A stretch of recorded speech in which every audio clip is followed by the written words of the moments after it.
It's public.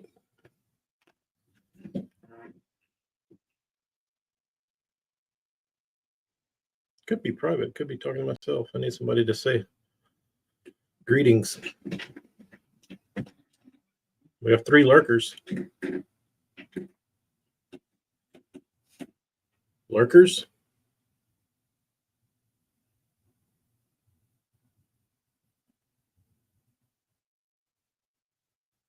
Come forth.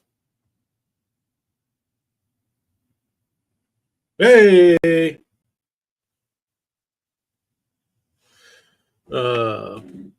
Hello, Scott. So, had this lingering black cloud that's been following me. Started last week, last Thursday, I believe it was. So last Thursday at the kids' school was donuts with Dad. So I woke up and went to crank my truck because it had been having issues with the throttle body. And I've been getting this throttle body code. When you get this code on my model Silverado, and I'm sure others, it puts your truck into limp mode. It reduces the engine power. Sometimes it shuts off, and it pretty much makes your vehicle inoperable. So it had been happening. It's happened before, but typically you just clear the code and it's done. Well, the day before it started happening really bad, and I was like nervous about it because I had to take the kids to school, and it was Donuts with Dad Day. So, like I said, I've never been able to not clear it and make my truck drivable. Good old Donuts for Dad's Day, where I go have time with the kids at school.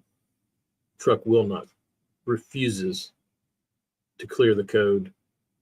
I get under there and wiggle wires and spray stuff. And anyway, Amy comes. Amy hadn't left yet, so she takes us to school, and we do Donuts with Dad. I come home, take the throttle body apart. I had another throttle position sensor I put on there. Got it all put back together. Saw a wire that might have had a little nick in it. Taped it up. Everything seems to be running fine. So, as I'm walking, as I'm hooking the battery back up, I shear the nut and the bolt off of the positive battery terminal. So I'm like, oh, this is great.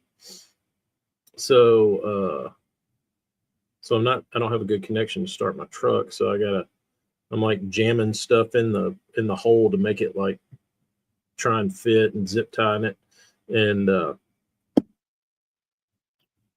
that kind of works. So I'm like, all right, this should be good enough to like get me to a parts store so I can find that bolt. Well, as I'm going to get in my truck, I see a giant screw sticking out of my front tire. I said, oh, wonderful. Well, maybe I can get to the shop, plug that, and fix this thing. So do that, and I go to the first place. I go to Advanced Auto Parts, and I knew I shouldn't have went there because they didn't have the bolt I needed. So I backtracked and went to O'Reilly's. O'Reilly's had it, and then I got to the shop, fixed that, fixed the tire. Then this is all on the same day. Then this is before I've done any work. Like it's like I haven't done anything at this point. So then there's this. We've got this aquarium in the back that I used to kind of. I guess we'd raise tadpoles, and that was about it. It was like a 100-gallon aquarium. Well, it's been there through hurricanes, and I guess Thursday was the day that it decided to collapse and break into a million pieces. So after all this shit, I go inside and do some bait stuff. I don't remember what I did. Came back outside. It's like 4 o'clock. And I see shattered glass everywhere. And when I say everywhere, I mean everywhere. Like, it didn't break into big pieces. It broke into little bitty, like peanut-sized pieces or smaller. So that took, not to mention it was 150 degrees outside, and it had been raining every day. So it was 200% humidity. So I went out there and cleaned that up. So get home the next day. Forget what else happened. There was something else broke. But then probably something at the house. Yeah, I think our AC froze up and it was 1,000,000 degrees inside of our house. So when it, like, you get home and it's like 90 degrees in your house. So then get to work this week and the internet doesn't work. So I'm like, great. So I reset the modem. None of that works. Call Comcast and tell them to come out here and send a representative. So he brings out and he comes out and he brings us a new modem. He's like, yeah, you almost had a power surge, lightning strike or something. It's the second time this happened. And he's like, I got a new modem put in there. Looks like it's working. He's like, check all your computers. And Wi-Fi worked fine. So he said, how many do you have hardwired in here? I said, just mine. He said, go check it. So I pull up mine. Mine doesn't work. And he's like, let me see that Ethernet cable. So he gets the Ethernet cable, plugs it into his computer, runs a speed test. It's like, it works. It's like, okay. It's like, I bet your Ethernet port got fried. I was like, oh, wonderful. And he said, yeah, you might have to get one of those USB ones and then run your Ethernet through the USB. But I don't know if that's any worse or better than Wi-Fi. So I'm on Wi-Fi now, which I don't particularly care for. I don't know if this stream is coming up normal, but no, Scott, it has not been my week. That's just like the tip of the iceberg shit. But I did. So the lemonade stand. So I didn't get to explain this last time because I didn't have audio. But so I did make it for donuts with Dad. Yes, I got my I got all my garb. Like the Bean had made me a big paper laminated necktie that said like #1 Dad on it, and I got some drawings and things of that nature. And so it was good. It was a success, and the donuts were very tasty. But so the kids were they had this sign in the neighborhood, and we were cruising through the neighborhood, and there were these people. I should have known better, but I didn't read the sign closely enough. But they had these signs up that said lemonade and cookies, and it had a date on it. So we thought it was a lemonade sale. And the day rolls up, and we go looking for this lemonade sale. Well, we find the house, and it's not a lemonade sale. It's a neighborhood meet and greet, but there's a catch. So there's like 3 tables set up in this lady's yard, and it's got, everybody brings cookies, and there's lemonade and drinks. I'm like, this is kind of fishy. So they're like, yeah, we're just here to, meet the neighbors. I'm like, oh, okay. Which was odd. And then the lady pulls out this like kids karaoke machine as a microphone. She's like, hey, can I get everybody's attention? Okay. And timeshare cult. Now you're getting somewhere, AJ. So she's like, thanks for everybody coming out, blah, blah, blah, blah, blah. She's like, we love our neighborhood, blah, blah, blah, blah, blah. We don't have any, we don't have a HOA here. We just kind of do things ourselves. And we'd really like to upgrade the street signs. We already have 4 that have been upgraded. And they were, so-and-so, Mr. So-and-so right over there donated to have these street signs put up. And they're just like fancy looking street signs instead of regular street signs. So she said, what we'd like to do is have what we'd like to have is everybody donate, and we want to get all the street signs replaced.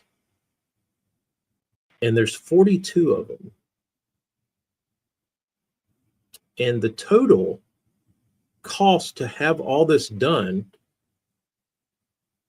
is $38,000. What? You want me to buy a street sign for $1,000? No, sorry, I'm good. Like, so I told the bean, I was like, get you a handful of cookies, let's get out of here. And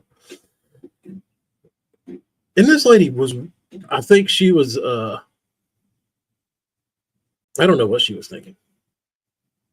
But I said, I'm good with the street signs. Like, no, thanks for the cookies though. Later. Like, you want to sign the sheet? No, I'm good. Later. Thanks for the stuff. So we live on Avalon anyway. We're basically not even in the neighborhood, so we're scum. We're scum to y'all. So live on the water, Morgan is at Ouachita cleaning up hatchery fingerlings. Jeremy, I wanted to talk about that. I don't know if anybody has paid attention to the viewership on the NPFL lives. I went back and looked at the Bassmaster lives on YouTube, and they're very low compared to the NPFL as far as viewership. I want to say I clicked on the NPFL day one at Eufaula yesterday, and there was like 5,000 people watching, which is a lot. And today there was a fair amount of people, but that video from yesterday got a total of like almost 40,000 views. And if you go back and you look at like the last Bassmaster lives they showed on, I guess Bassmaster does their website lives, which doesn't count towards it, but just on YouTube, they're doing pretty good. So it seems like there's a lot of people that like watching NPFL. Wes Logan going to go back to back? I don't know. I know one interesting thing. I saw KJ Queen. He was fishing in the mud, and Biffle was fishing in the mud, and they were both throwing white baits. And when I looked at the watercolor, I thought to myself, I would probably be throwing a black spinnerbait. And then he picked up his bait and slung it out there. And I was like, is that dude just throwing a white spinnerbait? And then Biffle, he's throwing like a running frog, like a one of those hellabass, hollow body, ribbit looking hollow bodies. And that's what it looked like he was throwing. It might have been a regular ribbit or something like that, but it looked kind of like a hollow belly and hollow body. But he was throwing a white one. I was like, I'd probably be throwing black. But a couple guys I watched were all throwing white in the mud. But a lot of water. What did they say? It was 9 feet high. Yeah, there wasn't a bunch of BS ads. There wasn't a lot of commentary. Like, I feel like Luke and somehow Luke has learned when to shut his mouth and let the guys talk. Maybe he watched Todd Castledine's video about Bassmaster needing the Bassmaster commentators needing to learn how to shut up and quit talking over people. But Hackney would have had 18 if he would have got a fish in the boat. It's a pretty good bag. I didn't even see who was leading it or winning. I guess Wes Logan. But yeah, it was good. It was good just bass fishing. So I enjoyed it. The funny thing was I was watching KJ Queen, and he kept throwing to this one like spot kind of out in the middle of this cut. And I was thinking to myself, it's like he must see a fish out there on his live scope.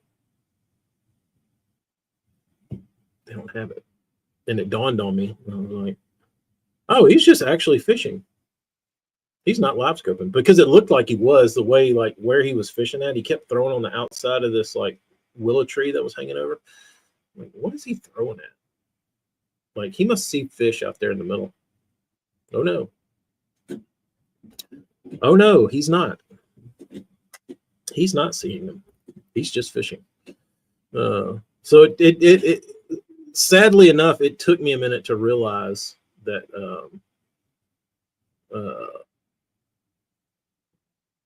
that it was forward-facing free. Replace hub seals on your Phoenix trailer for the second time since September. These trailers are junk. Are they made by the same people that make Triton trailers?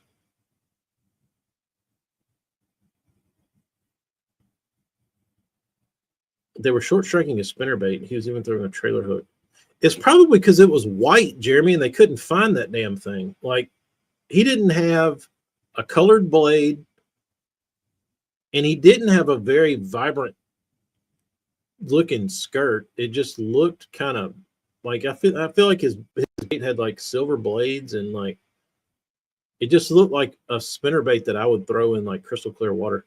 And I was thinking to myself, dude, beef that thing up. Like, put some black in it, put some chartreuse in it, put some orange in it, put something in it that like makes it stand out. I would have tried a black spinnerbait if it would have been me, but he probably doesn't have a black spinnerbait in his boat. But I would have snatched one off of a jig and threw it on there. Every time running more comes on, my level of aggression increases dramatically. Him and Mercer are the reason why I stopped watching bass. Yeah, I don't like Ronnie Moore. Never have, never will. Beginning to not like Mercer because he just seems like he's getting scummier by the minute. So yeah, they've done a great job of hiring dipshits to commentate their fishing tournaments. They've got Tommy Sanders, the saving grace. But I don't know. We'll see. I did get to finish some burns though. I don't. Morgan, he probably had one. The only person I'm talking about is KJ Queen. His bait did not look very bright or, muddy waterish. That would make sense if Hackney was throwing the kicker blade. Oh, that would make sense. Oh, I didn't finish my story. So, the lemonade cult that wanted us to buy $1,000 street sign. I told the Bean, she was like, "Is that a lemonade sale?" I was like, "No, It's like lemonade sales when you set up like a table in your yard or by the road, and you put up a sign, and you have like a jug of lemonade and some ice and cups, and people come by and they buy a cup of lemonade from you, and it's a way to make money. She's like, I want to do that. I was like, what are you going to buy? I was like, I don't know, stuff. It's like, okay, whatever. So it's like maybe before, it's like, I have another option. And she's like, what's that? I was like, instead of having a lemonade sale, it's like, why don't you paint baits? And I'll put them on the website for you. And you can sell your fishing lures instead of a lemonade sale right now. It's like, because that takes a little bit of preparation. And they were already at the shop. And I had some blanks. And she was like, really? I was like, yeah. So her and the baby sat in here and painted 10 baits. I kept 2. My dad got 2 for Father's Day. So there's 5 left. So I told them I'm going to put them on the website, and they can have the proceeds. They're not going to be expensive. But that's going to be their lemonade stand money. This is the babies. Okay, I need to get the beans. Hold on. Check this out.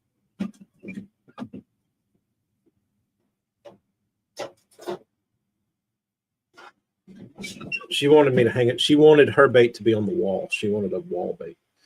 But this is no shit. This is real.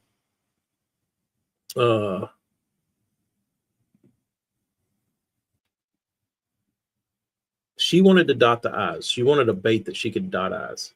So I said, here's the paint. Here's the drill bit. Here's how you do it. I said, you're right-handed. You want to start over here and then go to the next eye, dip. Explained it to her. Check out her first dotted I's. Bros, I know grown men that can't do that after 10 years. That's pretty damn good.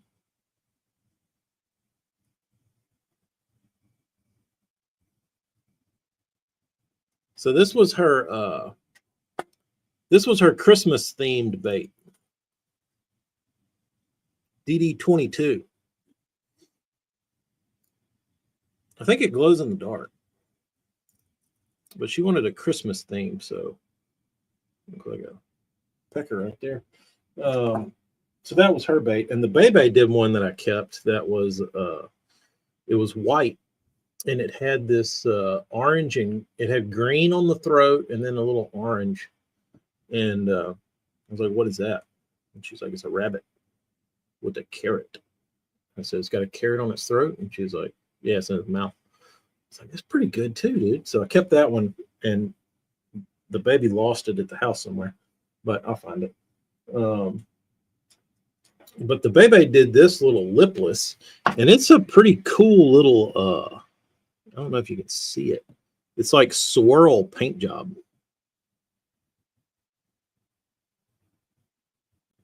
That's the babies. And then I think this is the babies. She's into the dark arts. She likes everything like Halloween and like spooky looking. So she did this one. She did these like Halloween themed. And then she did this one, goldfishy, but it's still swirled. It's pretty good, actually. I clear coated them. That's glow in the dark paint right there. And this is the beans. She went heavy glitter, and she liked doing the little splotchies. I think she was going for like a fire tiger kind of thing. I don't know what she was going for. maybe I'll have her explain. And she did. Oh, she did. This one was cool.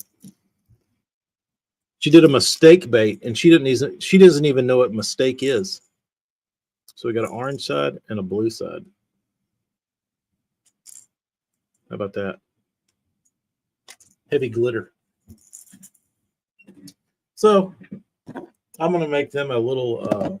I'm gonna make them a little section on the website. So when they want to come in here and paint baits, they can paint baits and put them up. Kids corner. Pretty cool though. I really enjoy seeing their ideas on how they like what they do. You know, how they dream stuff up.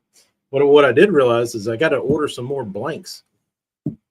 They painted them all, so they're not painting my vixens. But I did finish some of Burnsy's. We went with Flitter Shed. Green eyes.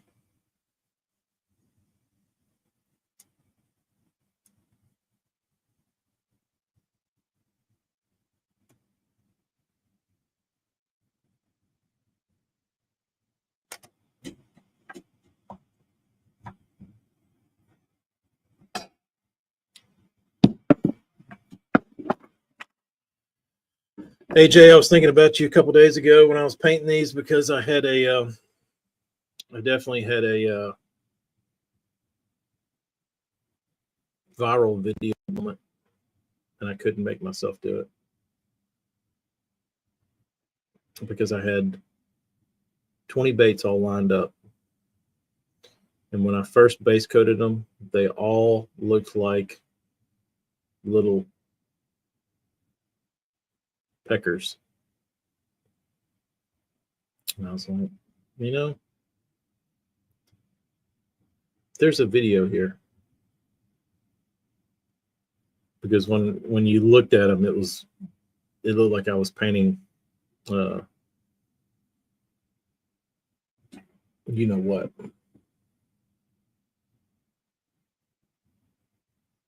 So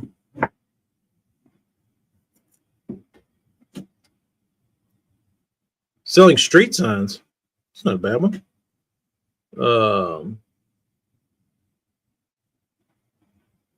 But you know, I was looking at this color, and if you hold it up into the light like this, like if you're the fish and you're looking up, it's amazing how much light these little flakes reflect. Like it looks like shad scales. It's pretty incredible. Like it was very, very smart of whoever invented flitter shad back in 1918. I have to call Bernie Schultz and ask him, but there's a reason why it's so effective. It's because it looks like shad. Pretty incredible. So flitter shad. But let's get into the wingers. So, oh, John Hogue is sending me a message. It's like dancing on Satan's asshole down here. How do you do it with this heat? People think I'm kidding. Now John gets him a little taste.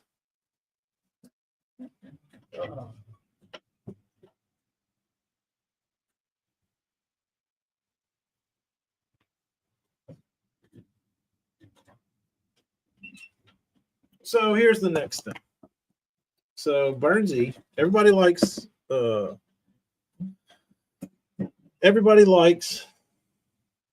Burnsy's little spook. This one.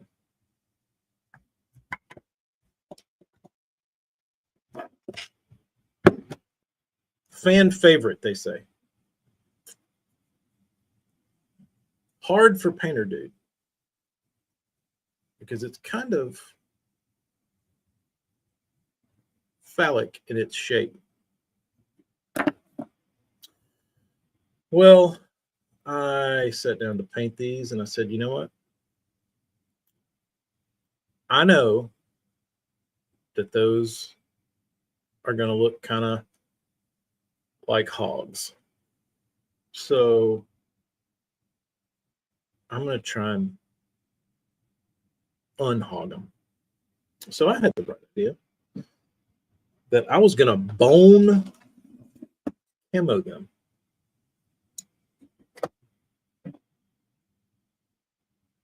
That's right. Bone camo.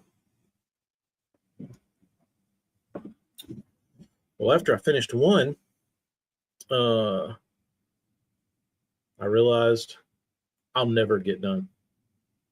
This will take beyond my means of hours to do these. So I'm going to have to do something else. It's all right. Maybe I'll do a pink one. Mind is not thinking clearly. So maybe I'll do like a morning dawn kind of blueback fishery kind of color. Well, I paint them pink. And I roll my chair back after I get the last one base coated, trying to look at these on what I'm going to do to these. And I look back and I just see 20 pink little peckers. And I was like, no. So get this, AJ.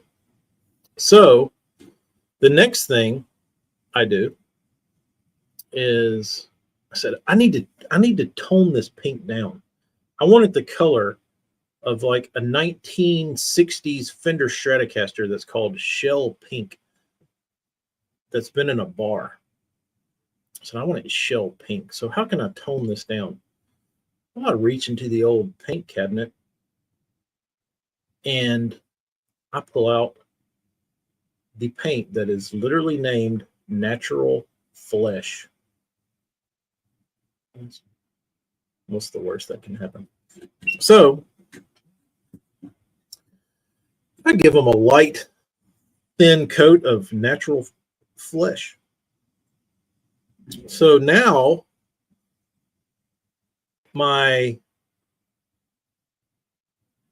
bubblegum colored diddlers have now turned into a realistic, it looks like I'm trying to like accurately depict a unit, a meat hammer.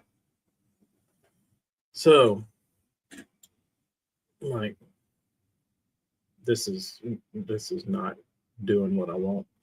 So I said, all right, well, now I'll blast them with some pearl, try to hide the unit. You know what I mean? So I get the heaviest pearl I got, coat them. I'm like, all right, we're getting better. So it's like, maybe I need some blue. Maybe blue will make all this go away. So I paint the bottom side transparent blue over the pearl. Now it doesn't look like a dick. Now it's starting to look like a fish. And start getting it where I like it. I'm like, all right, this is okay. So I go in for the gill plate, the gill mark. Just when I thought I had decocked it, no, I put the gill plate on and it completely shaped the top of the head to look like a wiener. Dude, it's back. So once I put the eyes on it and the dot, it won't be as bad. But if you take the eyes away and you just leave that, like, you can kind of see the shape, right? So the big old veiny spook. That was the other problem I had, AJ, was that when I sprayed blue, I was like, now it's going to look like now it's going to look like a hog that somebody's like been choking for too long, and it's turned blue. So after I got the gill on, I was like, dude, and this is not a short process. Like, this has taken way too long because I couldn't get rid of the main vein look. And like, I could have painted these any other color. I could have warshatted these faster than I painted this shit. So towards the end, once I painted all the gills on them, it's like, I'm just about to bone these, but I can't because I've got so much time painting them. And I told Morgan, I was like, this will probably be the most fish catching topwater color since bone, because it took so long and took so many different like layers of paint to get to this. It really does look like a blueback though. It's really weird. It's like it color changes way more. Like, it looks blue here, but let's see if this changes it. You see how it turns like kind of greeny?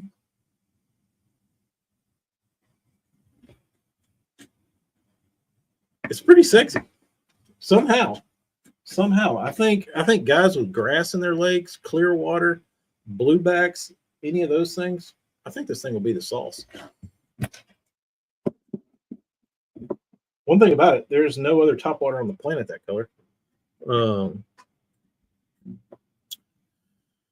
But that's what I like about it, is that, like, you know, you don't see too much variation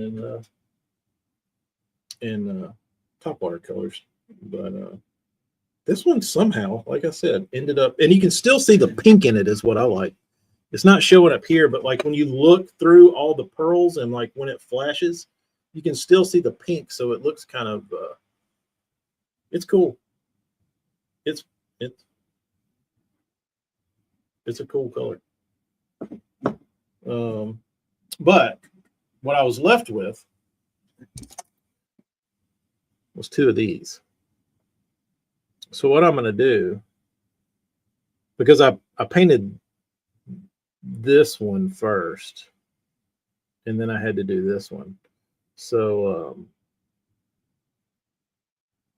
so what I'm going to do is I'm going to list these two on the website separately, and then put all the other ones up.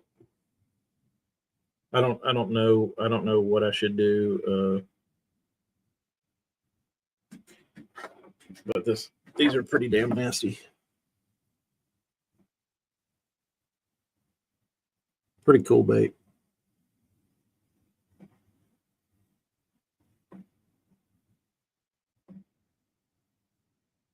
Pretty cool bait.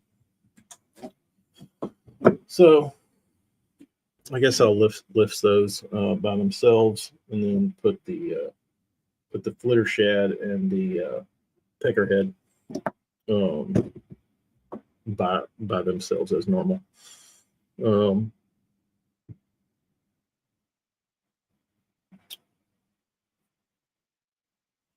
So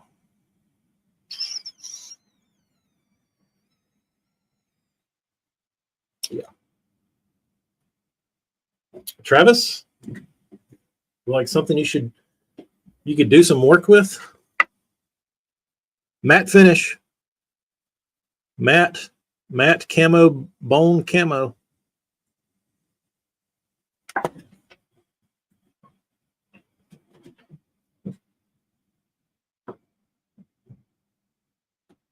Nah, I don't want to keep these. I don't need any more baits. Those are cool.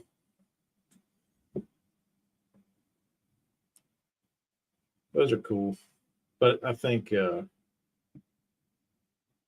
these need to go. These need a home. These need a home. So 2 oddballs. They will be a little more expensive than the other ones because they took longer.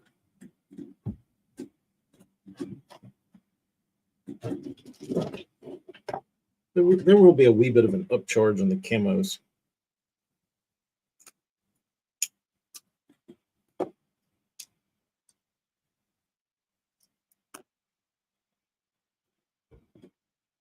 This one has a pearl base. The other one didn't have a pearl base. You can see it shining through.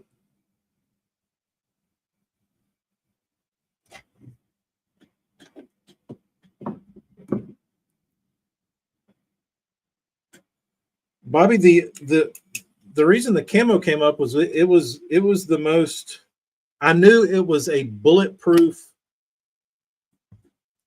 color to not end up looking like a wiener. So, but I know without a shadow of a doubt, if I paint them camo, there's going to be nothing about it that looks like a wiener. We have 2 special ones, Scott.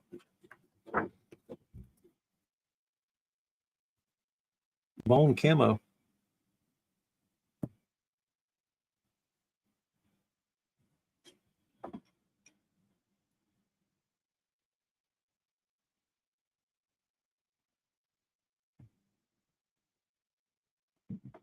Matte bone camo.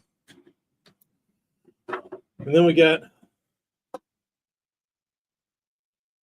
peckerhead and flittershad with all have triple dot eyes.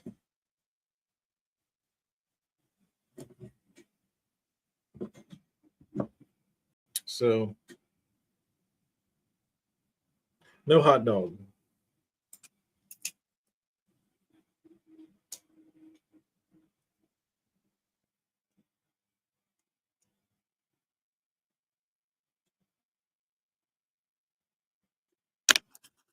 Burnsy, I didn't test this batch.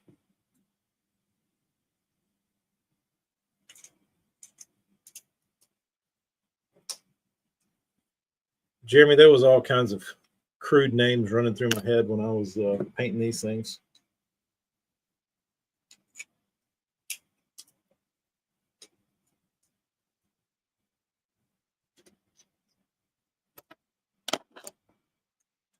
I got a little Sammy from Mario. I was really proud of the paint job I put on until I realized it looks like you painted it. Nice work, AJ. Send me a picture of it. I want to see what you concocted. Concocted. Get it?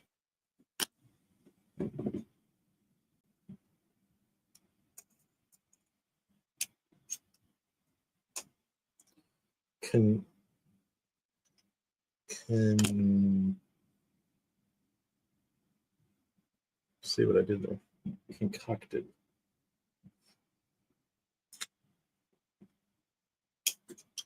But if I would have left him pink and filmed a short little stupid ass video about the little I think I painted these the wrong color. What do these look like? Some dumbass.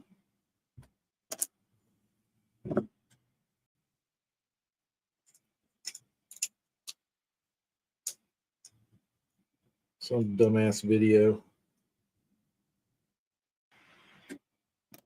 I did order a couple of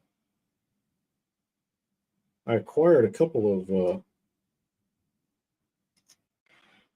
these things.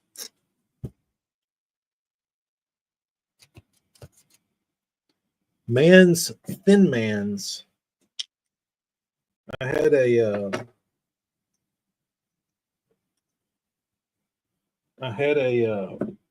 was watching a couple on eBay, and the guy sent me an offer I could not refuse. So took it. Yeah, there's a little spook and a dream walker, 2-hook, flitter shad. Man, these things gave me fits. Gave me fits.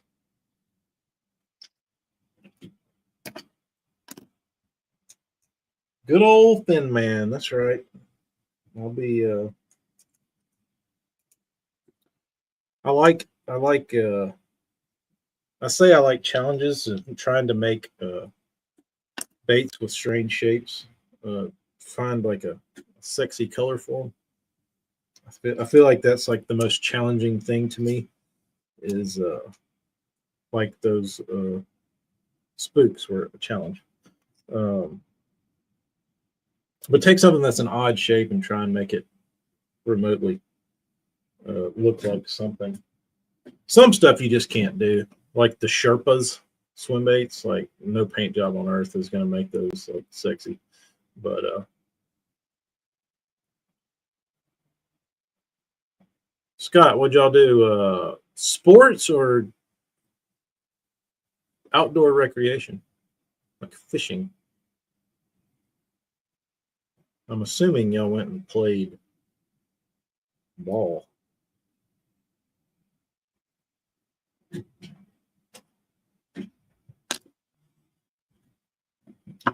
Horseshoe. There he is. Let's see what Horseshoe Man says.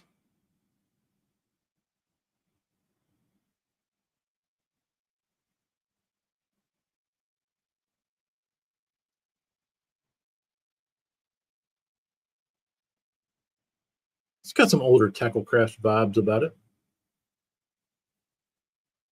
I could see that.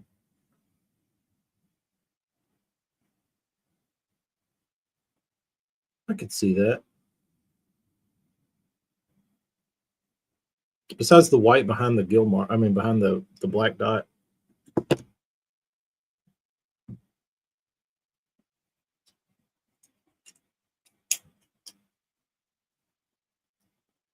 Darius, they are headed your way. The Vixen is sexy as hell because it was clear.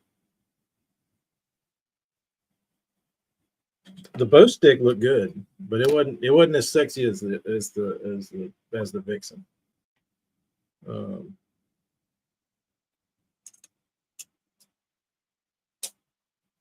Like I have a feeling when you go to choose a bait, and you've got those two, like it's a clear choice which one has the appeal.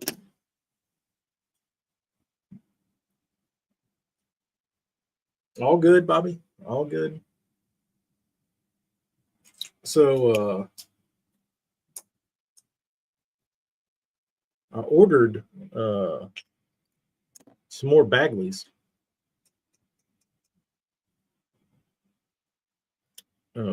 GSM, I guess, is blowing them out again.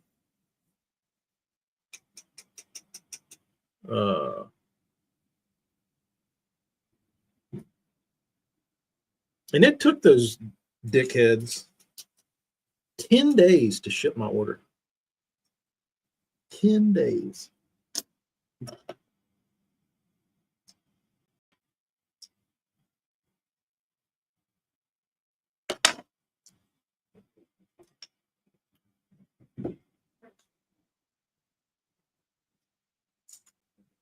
I'd like to know what their plan is. Like, is Bagley going away, or are they just having that much harder time selling crankbaits? Thank you, BBC. It's kind of come down to this.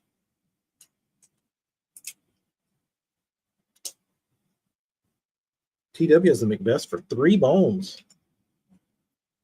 It's pretty light. I thought I was going to love the Macbeth. Turns out I don't. I thought the Macbeth. Here's my thing with the Macbeth. When the Macbeth came out, I didn't like it, and I was angry at the Macbeth because the Macbeth Shimano took and built the crankbait that I wanted to build. You know what I mean? Like a plastic balsa alternative. And they did it with like the cartoon eyes, the dotted eyes. I was like, man, they did it. There's like the shape, everything about them is sexy. I said, Shimano, you nailed it. You created my crankbait. Thank you. But not really. So I ordered one, of course. Got it in, went through it. And the best way I could explain it is that it's like throwing a tennis ball or a basketball that wiggles with a lip on it.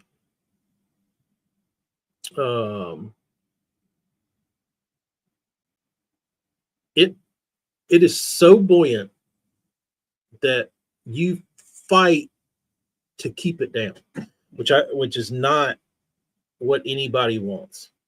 Is it pretty weedless, like coming through a tree? It is. But the problem is it wants to get out of the tree before you even get down in it. Like, to work a crankbait through a tree, you kind of have to like feel it through. You don't even get a chance to do that because you're trying to like keep it down from floating back up to the top. And they're way too floaty. So what I thought was going to be the perfect crankbait is not the perfect crankbait. So they had their shot. They blew it. I mean, I'm sure somebody likes it. If you like reeling in, it's like, have you ever tried to like sink a basketball in the water, or like sink an inner tube where you're just like constantly fighting it and it's like going everywhere? That's what a Macbeth feels like on the end of your rod. It's super annoying. Like, you can't work them efficiently. You can't do anything with them. I can see the wake bait being good. Yeah, if you wanted, like, if they made like a I don't know, like a 1- kind of thing, yeah, that would probably be good. But trying to get anything like to depth, the only thing I can say that they're good for, that I've found that I do like them for, is if the tide is high here and it's in the cypress, like it's up on the base of the tree and the cypress knees have water on them, because you're not really trying to get in them, you're just trying to go through them, and you just need the bait to get down like 1.5 feet or so. That's okay, because it ping pongs through those knees pretty good. So I like it for that, but that's about it. It's for any type of transitional, like sloping cranking, it's not great. But that's the only thing. Like, if you're fishing something that like is very flat and you don't have to like go down into something, like if you're throwing just around cypress knees with water on them, that's about the only thing I can think of. Cypress knees that are all the same depth. Like, it's very specific what that bait I think is good for.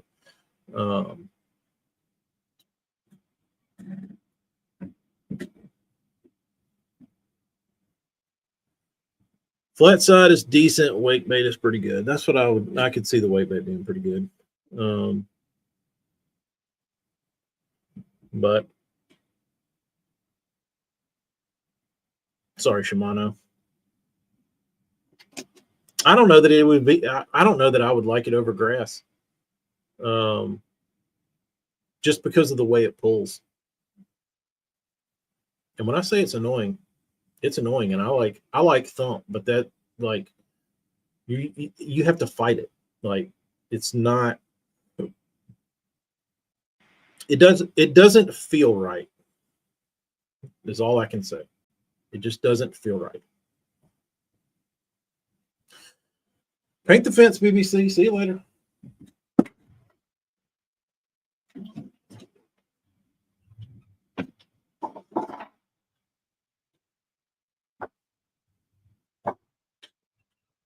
Oh, I haven't mentioned this, but I don't know if anybody's heard this news or not. But during the week of bad news, I also got news that my good friend Dennis the Menace passed away. Some of you may know Dennis the Menace from Huddleston. He was half you have Ken Huddleston and you have Dennis. Dennis was the other half of Huddleston. Dennis poured the baits, painted the baits. He was in charge of the whole operation. So Dennis was a very close friend of mine. Painted tons of baits for him, grew into a friendship, talked to him all the time.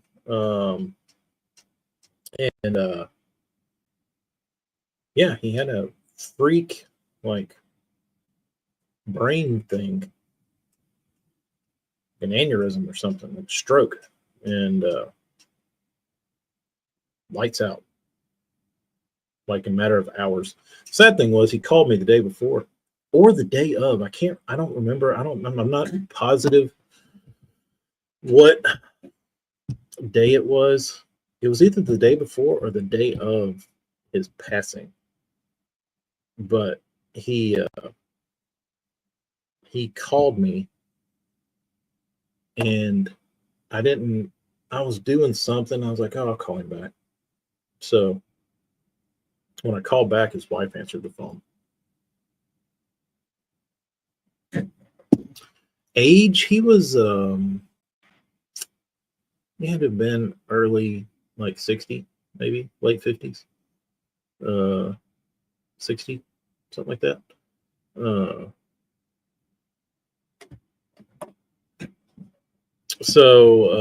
Yeah, it was sad. Dennis was like, he always wanted baits from me. He said, if you ever have any baits that you number, I want the number 3.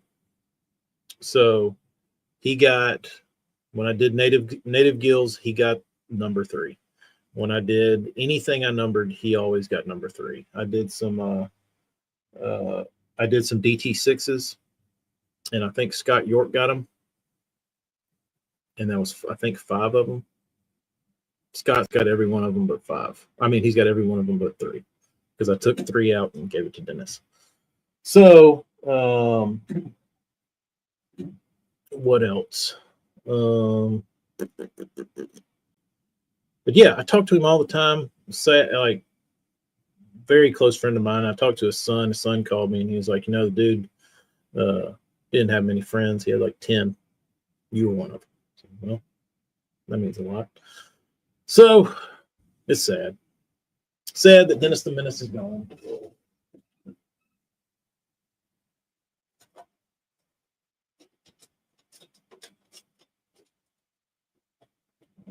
But he sent me these. He made these for the kids.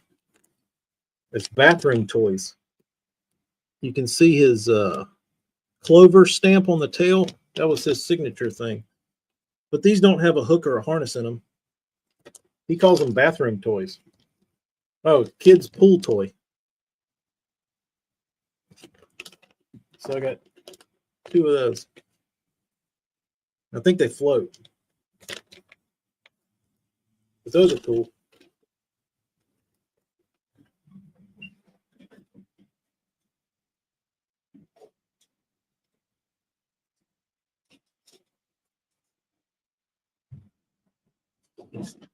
But he would send me he would send me Huddlestons and be like, bro, throw this on the Delta. I'm like, you don't understand what our Delta is. And he's like, oh. He's like, you don't understand it. I'm like, I don't think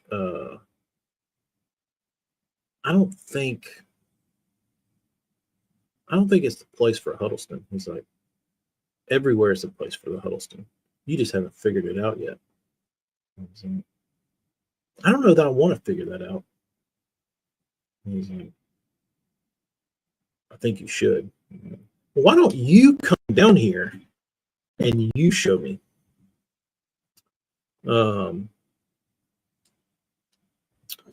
So, Jeremy, I got a whole damn wall full of them, dude. I got every shape, size they make because of Dennis. But I got a damn, yeah. I got more Huddlestons than anybody ever throw. But Dennis has 3 Burns cranks that will never be seen again. Yes, he has the jointed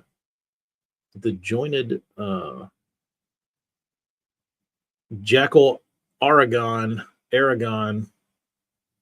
Burns. So that was the other thing he was obsessed with, was the Jackal Aragon jointed crankbait. And it had to be a specific one from Japan with Japanese writing on it. It was the best ones. And he would fish for smallmouth with these things. And the dude had all kinds of, like, I think he had a Utah record, largemouth record.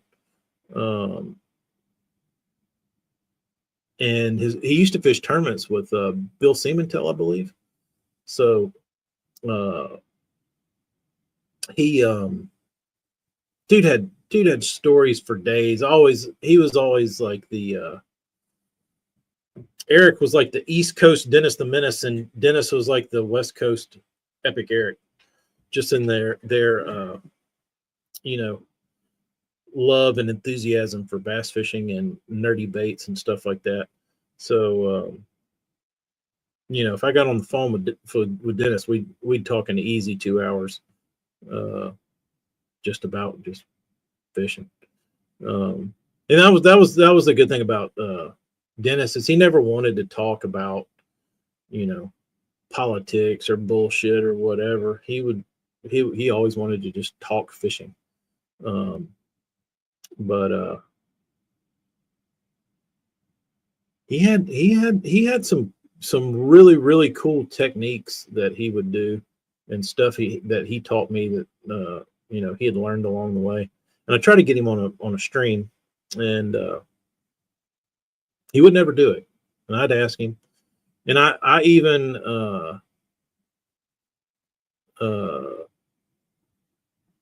tried to, like, big boy him in a corner, and he was like, "Hey, can I send you some baits?" I'm like, "Only if you come on a live stream with me." And he was like, "I'm gonna send you these baits, and then we'll talk about it." Come on, man.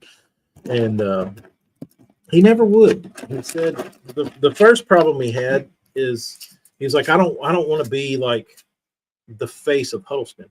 I'm like, listen, Dennis, I don't give a rat's ass about Huddleston. I don't want to talk about Huddleston. I'm not inviting Huddleston on the stream.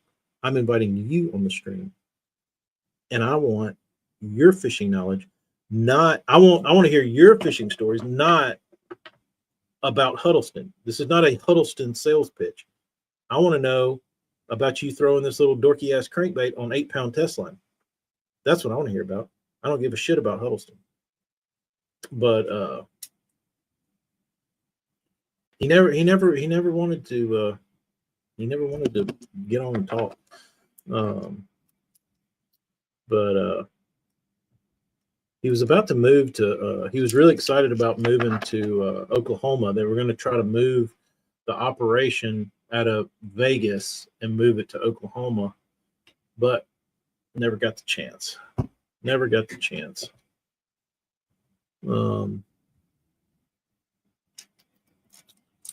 But I could tell Dennis the Menace stories for ever. I think I've still got some voicemails. The funny thing about it was for the whole time that I knew him, the dude would always confuse my name and call me. Sometimes he would call me TJ. Sometimes he would call me KT. And then finally, over the last, like, it took him about a year to finally like call me TK.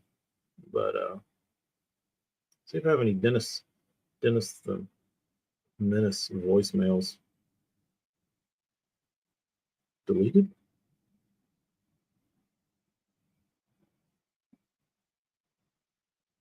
I don't have any.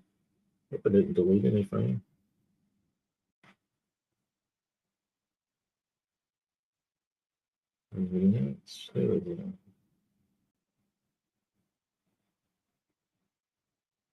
Oh, there's Dennis. What's he saying? TTK, this is Dennis. You get a chance, try to give me a call back. I'm free now for the rest of the day. Hopefully you are. Anyways, I'll talk to you soon. Take care, bro. Oh, I need to say that. So he would always bitch about my shirts. He would say, when are you going to make white shirts? I was like, Dennis, I don't wear white because I destroy them. And he was like, you need to make white ones. I was like, I don't want white ones. I didn't realize I had so many Dennis the Menace voicemails.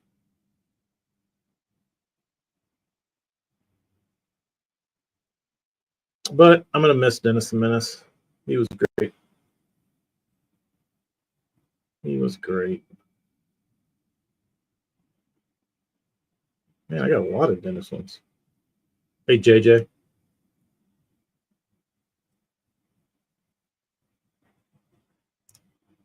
Hey, TK, we must have got cut off, but it was really good talking to you. I'm going to send you those baits anyway. I'm going to send you some of them. And you can decide if you want to do something with them, and then we can try. Dennis, you never sent me those, bro. You never sent me those. He had some weird Japanese jointed bait that he had been sitting on forever. And he wanted me to paint them and drill the eyes out, but I never did. Hey, TK. Or he never sent them to me. Hey, this is Dennis. If you get a moment, brief moment, give me a call because I need to talk to you about like 4 colors of crankbait to see if you want to do them and see if you can do them. But hope everything's A-OK. See if I can do them. What kind of question is that, Dennis?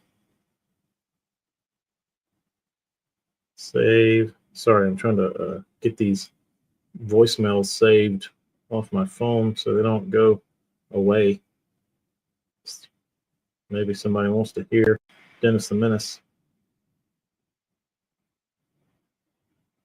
I don't know.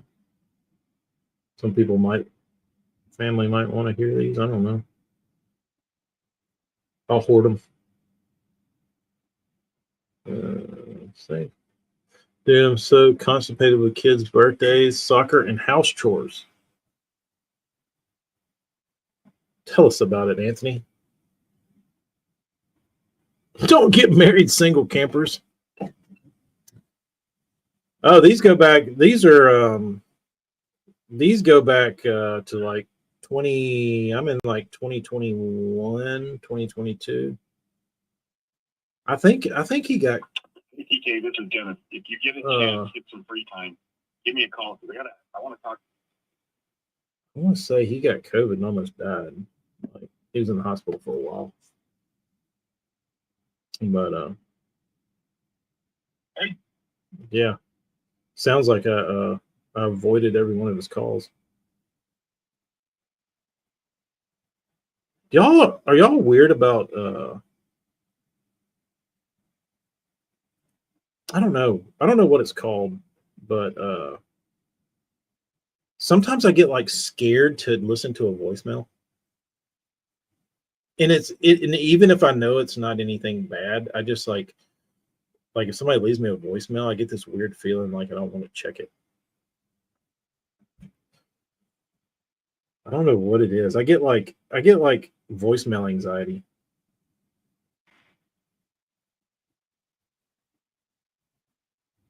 Guys, you do too? What is that, dude? Like I get weird when people leave me voicemails like where I'm like scared to listen to them. What kind of fucked up shit is that?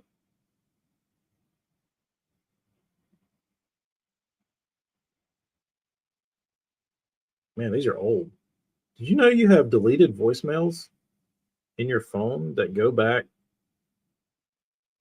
Mickey Ellis.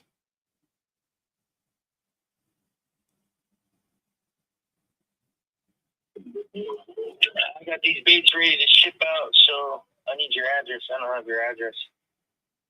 So give me a jingle. I just want to talk to you one more time before you get going on them. I got 10 baits with the tails and everything coming your way. I'm going to put eyes in there too. So just want to double check everything's cool. Check the time frame and all that stuff too. So when you get a sec, give me a call. See ya. Mickey. You know what's funny is he sent me those baits, and then as soon as I got them, he said I sent you the wrong bait. Send them back. Hey Mickey, bro, just need to ask you a question. Thanks. BBC would pay for that voicemail. BBC is asking AI to extract that voicemail and add "Hey Brendan" to it, so he can listen to it at night and crank his hog.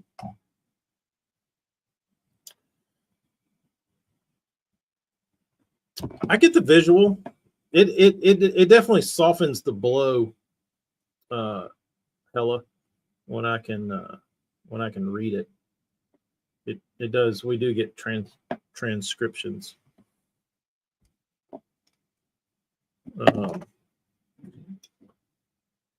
Twice I got that call as soon as you get this voicemail. Call me now. Oh, I got an email on my website, or I got a notification that somebody was on my website from Nigeria last night, and I was like, "Oh, that's interesting. Bass fishermen in Nigeria, huh?" So the email was very Nigerian. It was. I don't know if I could find it. I think I deleted it, but it was pretty hilarious. Let me see if I can find it so I can read it to you, gents. No. No, I deleted it. But it was like pretty much we're Wix security, and we have found some sort of security breach on your site. You have 24 hours or everything is going to be leaked. So contact us now.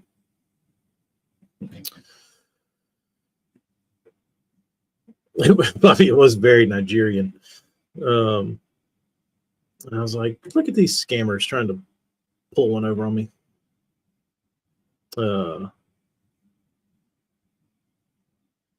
Get nervous when you see. I know, Frank, you wouldn't think that like something as silly as a voicemail would like bring that kind of like, I don't know, anxiety up, but it certainly does to me for some weird reason. I have a is there like a phobia that's it's like the fear of voicemails? Because I think I have that. I think I have that.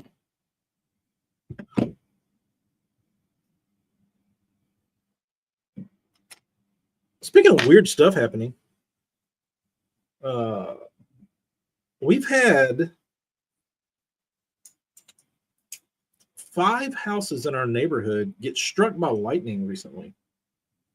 One of which caught fire, or might have been a couple of them have caught fire from lightning strikes all within the past week. How messed up is that? So apparently it wasn't just the black cloud following me. It was the black cloud following our neighborhood.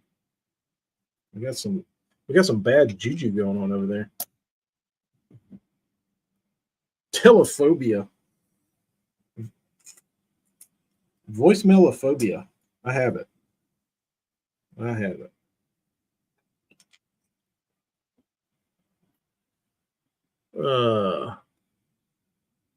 Grammy, I've never had that feeling from school to the last call and he passed out from being too stiff. It was doing a wax museum and they told him not to move when he didn't passed out.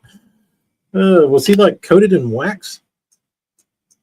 It could be the old street signs are pissed.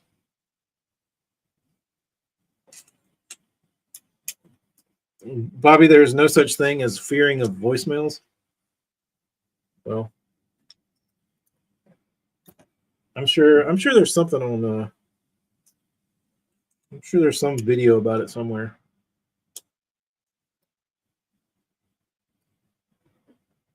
Or I guess if it's free real estate, we can invent it. We can invent it.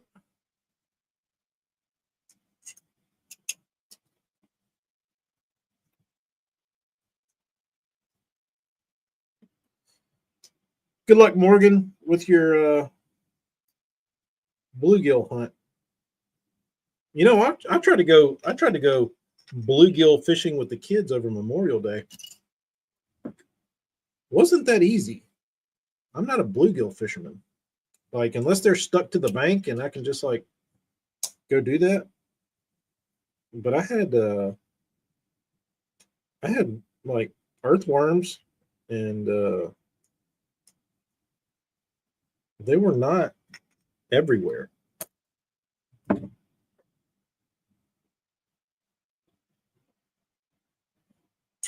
How do I feel about Northland rebranding all the Bagley baits as Northland crankbaits? I don't hate it. I mean, the reason I don't hate it is because nobody has, since Jim Bagley, has done anything to like do anything Bagley-ish. You know what I mean? Like,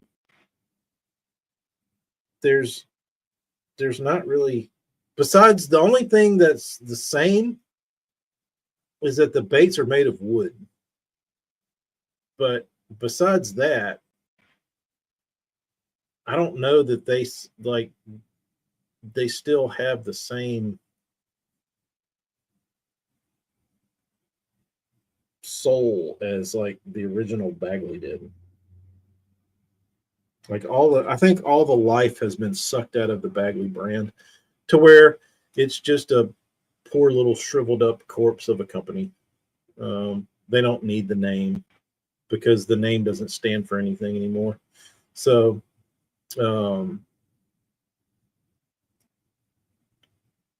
inbox of phobia. So basically the brand is so far off path of Bagley, the brand, it doesn't matter. Correct. Yeah, it's like they're not selling any baits because they're Bagley. You know what I mean? Like, it doesn't mean anything anymore. It's not like a respected brand. 1970 to 1990, Bagley is respected, but anything since then, nobody cares about. And I didn't hate the original series, like in the early 2000s. I thought those were good baits, and I throw them a lot, and I've got a lot of them. I felt like they were still trying to, which they didn't.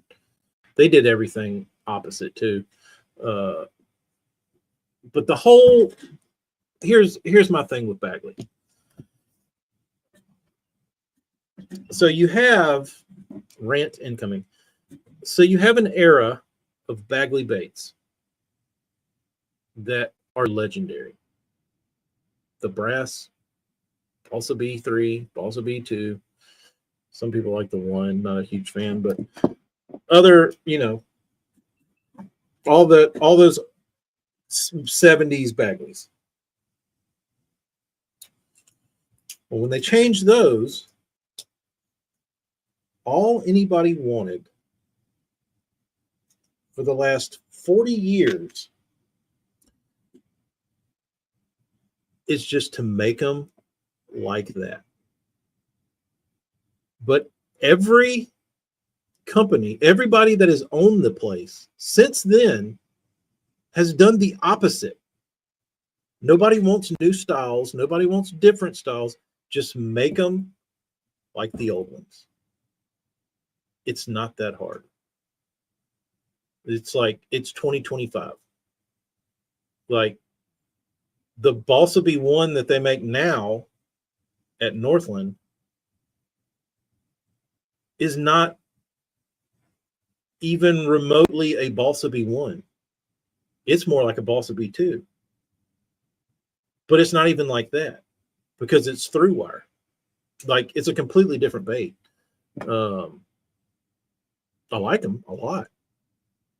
But it's not indicative of anything that anybody's ever wanted. You know what I mean? So why call it a Balsa B1? It's not a Balsa B1. It's something else. But like with the original series that Takahiro was throwing, those are like, they could not be any different. They're like huge, which I don't hate. But when the world is saying, just bring back the 1975 shape Balsa B3, Balsa B2, Killer B. It's like, okay, we'll do that. And make them twice as fat. Like, nobody wanted that. They sold a bunch because of Takahiro, but there was also a shit ton of them on clearance. But nobody in the last 30 years of that company being sold has ever tried to make a bait like the original. They were always different. Like,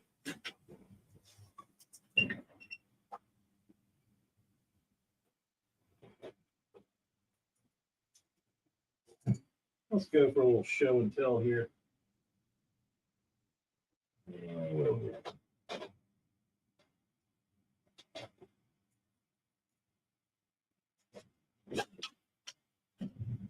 If you can make this, you can make this. But for some reason, they wanted to make it like twice as fat and bigger. I mean, it's pretty close, but it's not the same. They don't fish the same. Like, there was nobody, I don't know. Like if I were at Bagley, I would have my favorite Balsa B2.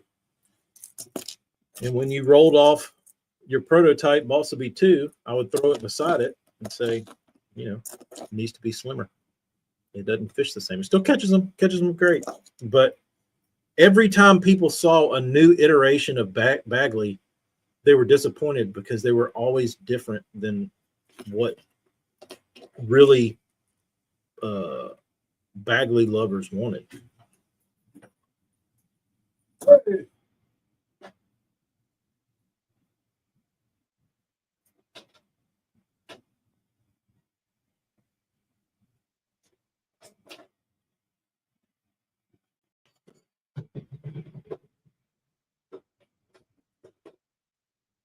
So, yeah, I mean, Northland's not gonna.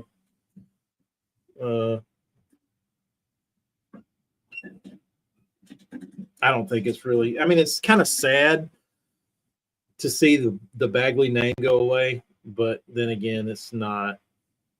It doesn't hold the weight it used to.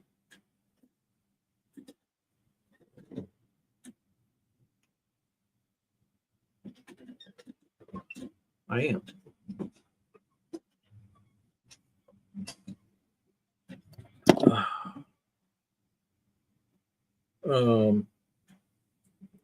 Every company does it, but when a company is sold, you can get almost guaranteed you can kiss your old baits.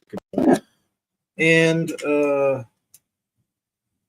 unfortunately, when this run of Bagley's goes away, they're good baits. They're not. I take that back. They're dog shit baits. But they catch them. Quality, they're not. I mean, I guess they're decently put together. But regardless of whatever they do, they're fish catchers. But they don't have anybody promoting them. They don't have anybody doing anything to, like, you know what I mean? Like,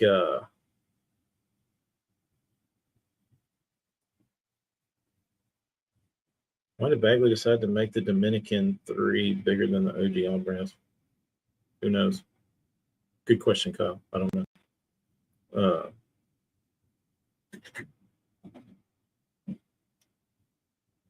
Frank, that's what makes it all interesting, though. If we didn't care and everybody just threw a black worm, this shit would suck.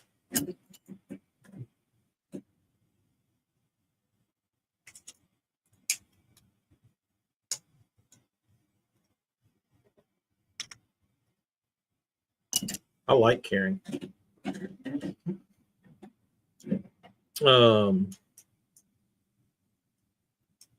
Had a couple pros. Yeah, I remember they had Scott Canterbury. They had Drew Benton. Couple guys. But the difference was I never saw those guys. Like, I saw the name on their shirts, but I don't know that I ever saw them, like, mention a Bagley fishing lure. Maybe I saw one of them throw like a Sunny Bee one time, but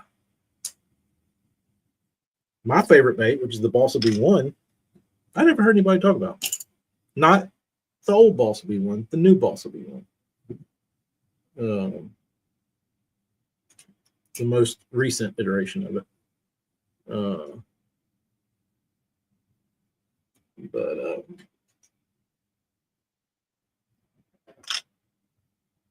The new B2, I haven't thrown the new B2. I have 2 over there I haven't sold yet because I haven't thrown them, and I painted them before I threw them, but I don't like the size because it's not a B2. It's more like a killer B3.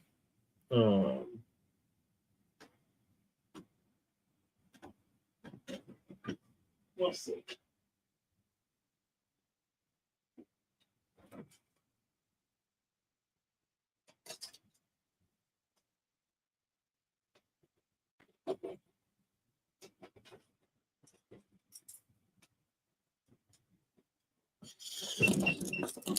So Balsa B2 we just showed is kind of short and round. Let's pull one of those out.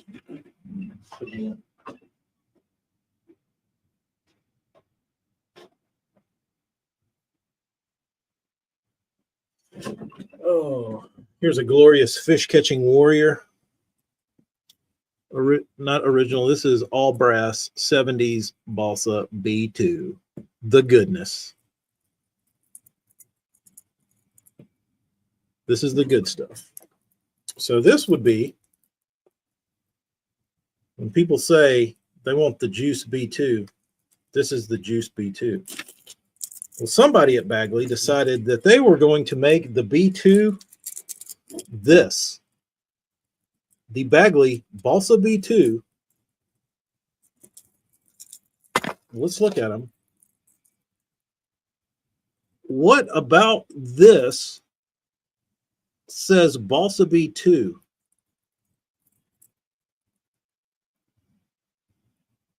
The width? Maybe?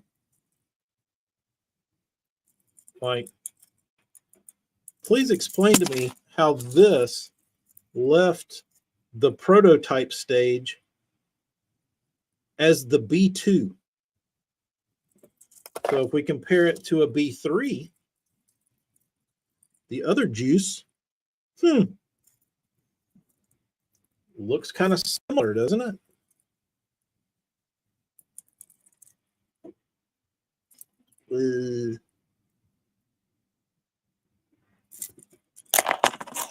So I don't know. I don't know what they were thinking. Like, either make a B3. Like, this is more like a killer B3 to me. But don't call it a B2. Because everybody familiar with Bagley is familiar with this shape. And even the originals were a little beefier, but they were still that shape. Not a streamlined, stretched out bait. But I haven't thrown these. I don't know what they fish like. I painted that one. But I'm sure they're pretty good.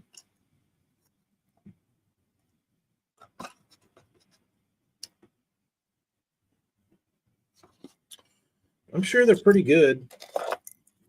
We'll see. Maybe I need to go throw one.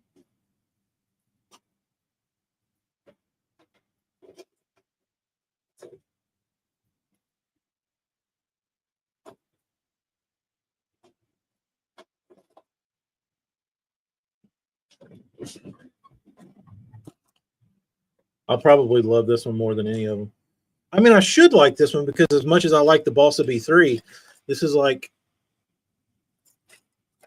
a pretty close complement to the Balsa B3, but it's not. I think it just irks me because they called it a Balsa B2, and there's nothing Balsa B2-ish about this at all. It should not be called a Balsa B2. So somebody screwed up big time.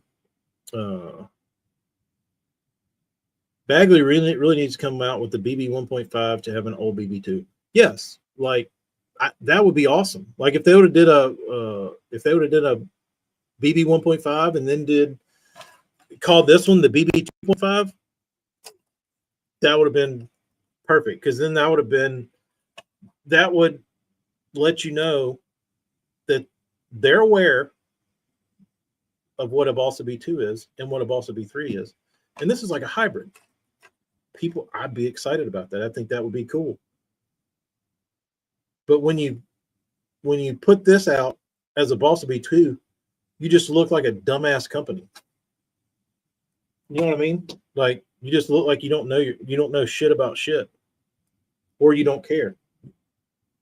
Which I'm guessing all of the above.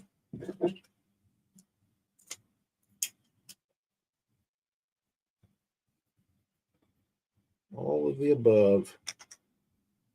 Leo needs to come out with the old Excalibur XT3s. Is that the jerkbait? You know what's funny about that, guys? Is I'm pretty sure I know the manufacturer of those baits.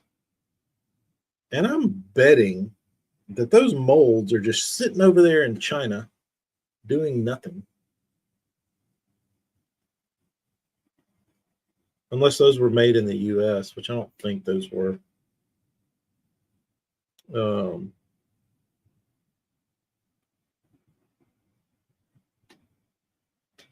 Could be. I don't know. But if you had enough money, you could probably call them up and say, "Hey, I want to buy that mold. Or why don't you do me a little sneaky run of those under the table?" They'd probably do it. They might. They might.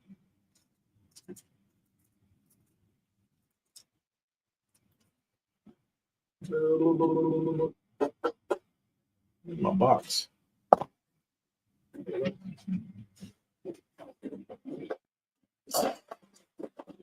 But I got a bunch of bunch of the balsa bee ones to paint. They'll be here in like another week. Took them 10 days to ship, and then it's somehow they've shipped them like the slowest mail possible.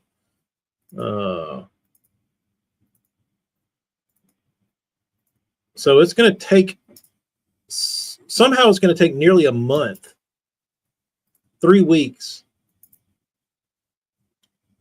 to get a box of crankbaits from Irving, Texas to my house.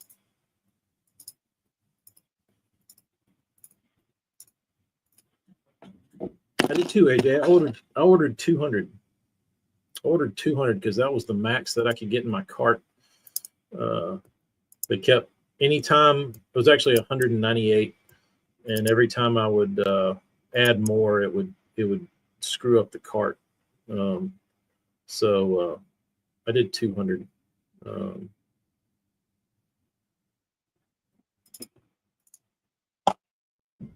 give me some fun stuff to experiment on. That's why I like having those Bagleys. I can get a little kooky on those. I've been wanting to do some experimental stuff. So hopefully I don't regret not buying the Balsa Bee 2. I like the B1. I think everybody else likes the size of the B1. It's very user friendly. I feel like the B2 kind of is not for everybody. It's like the RC 2.5, where it's not big to me, but to 90% of everybody else, it's too big. So Bagley Beans 1's coming soon. I'm not gonna let her paint them. They're bad, but they're not that bad. Yeah, it was the 3 for $10 deal. Yeah, I had to all my order quantities had to be divisible by 3. The B1 does catch them, and it's weird, Dustin. The one thing that they were able to capture in the production of the bait is inconsistency. So that is very similar to the old Bagleys, is that they're all different. And it's the same with the new ones. Like, you might get one with a line tie that's a little higher than the other ones. You might get one with a line tie that's a little lower.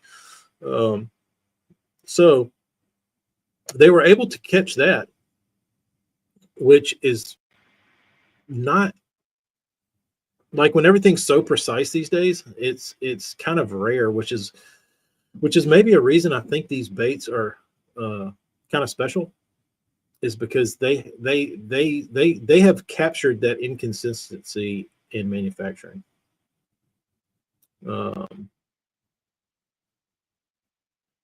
Half price rock crawlers, that's a good deal. Bagley topwaters, the old ones. Jody had a one he was really fond of. It was called the Tall Walker, the Bagley Tall Walker. That was his. I think that was his favorite. Bagley Tall Walker. Yeah, it was supposed to. It was the one with the prop on it. He had one with a prop on it.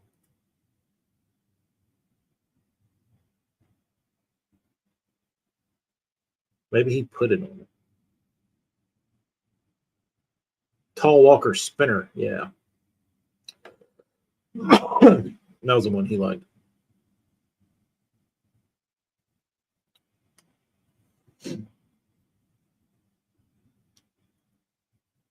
The ICU. Let's look at that one. Oh yeah, that one's kind of similar. It just has flatter sides. That was like a Dalton Special kind of. It was like their version of Dalton Special.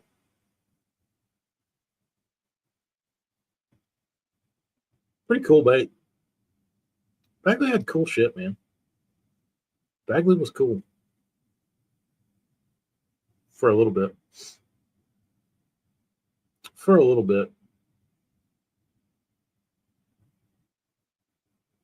I'll tell you what else was cool. They're spinner baits. Let's check this thing out.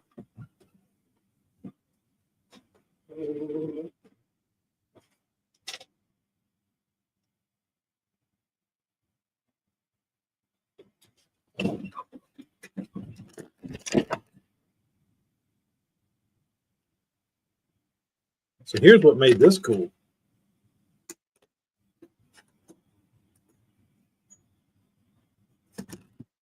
Let me read it to you. The Bagley Hornet features our unique switchblade system, which allows blades to be switched out instantly.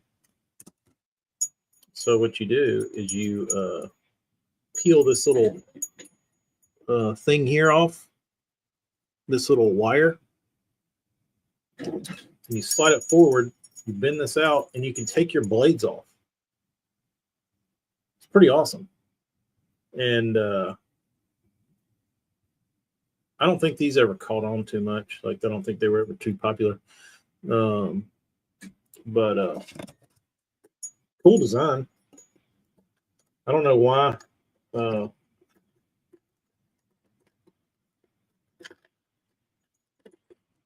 I don't know why they never did anything.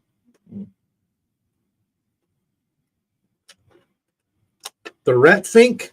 Is that the one you're talking about, Dustin?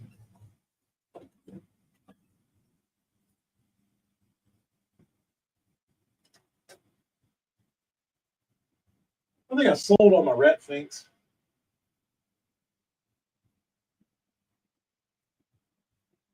I've got the Frog Poppin' Bee. Does that get the pants tight, guys?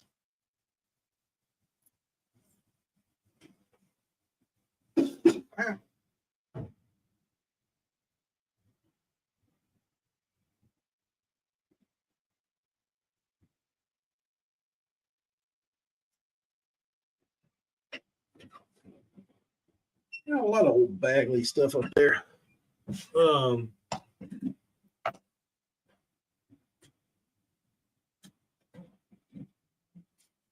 Later, guys.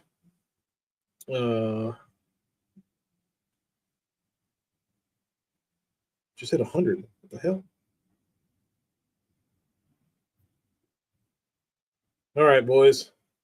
Y'all be looking for an email maybe this evening or here in a little bit. We're gonna throw down on the flitters. What do you think about those eyes? They're all pearl. I don't care for them. No, I said that wrong. I don't care for that paint. The paint I bought, I saw it at the store, and I was like, that'll look sexy for some eyes. But I don't like the way it dots, and it doesn't level out good. It's not good. Hella, me and you were the minority on that. We got shunned for our 3-hook proposition.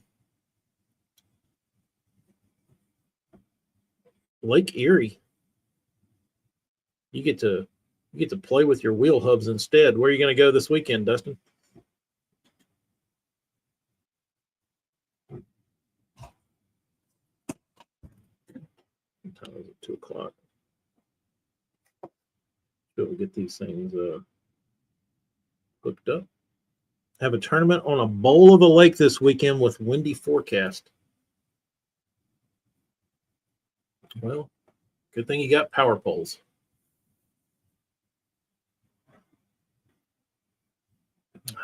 Hella's gonna. I don't know what. Has he got grass, Hella?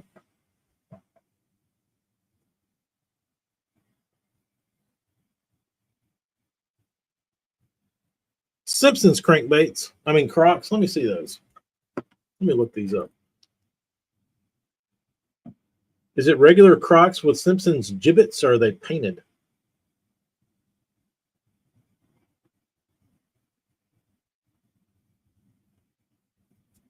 Is that them?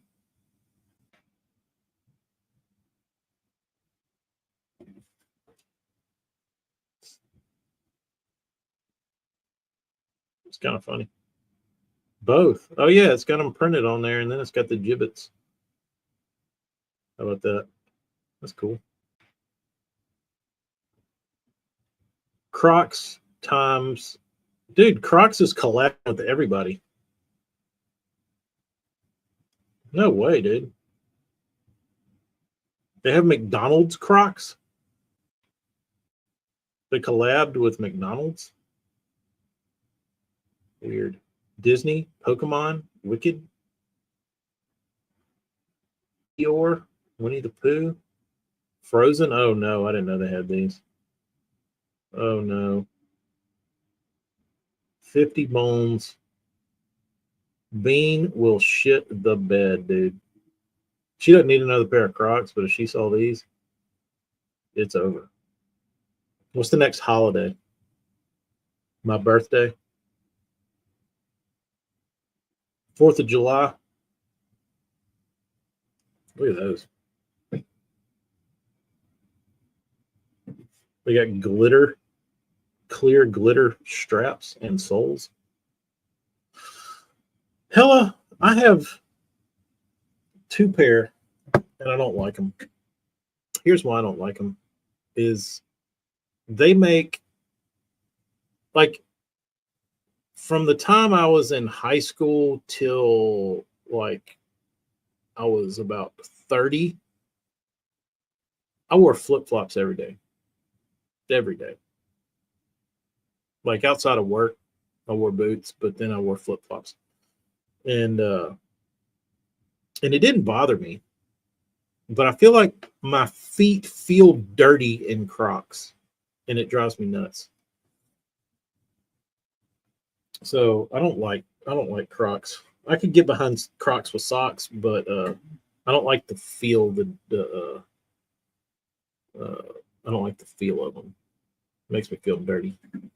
So that's that.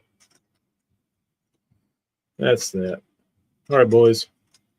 Let me get off of here. Mask some baits, sand some baits. It'll be good. I'm at the age now, Hella, that I don't give as much of a shit if it checks all the boxes. I can get past it.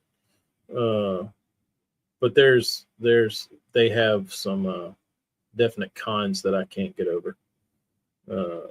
Hideously ugly, yes, but I could look past it for convenience, but I just feel too dirty wearing them. And they do look dumb, but I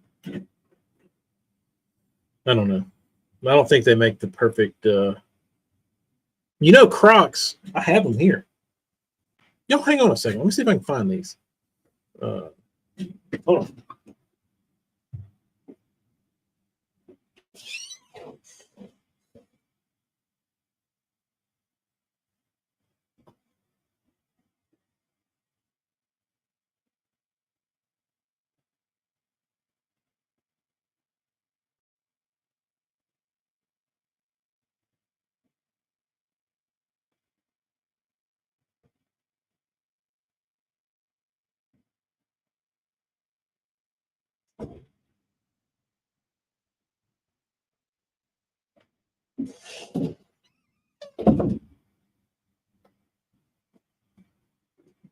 These were the shit, and they didn't make them for very long.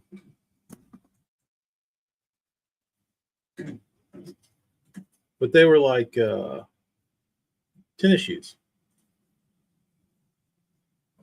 They looked good. Like, these are roached out, obviously, but they were decent looking shoes. These were green. They were comfortable,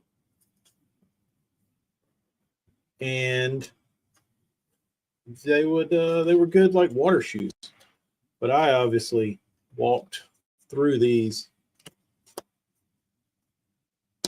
and right here, it's like a little access hole. But yeah, I roached these out. These were great. They should have never discontinued these. But they did.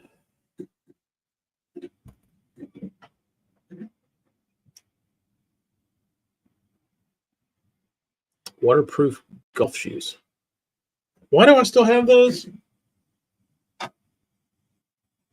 Great question, Burns. I don't know. Because they were so good. Because they were so good, and I couldn't make myself throw them away. So, but they're in the trash now. Don't worry. They're in the trash. All right, boys. Campers, watch your emails. It'll be good. Good talking to everybody. Glad I could get back in the saddle. Got the internet resolved. Hopefully the black cloud moves away. And I lost my other hat. Kind of pissed about that. So y'all be good. Adios.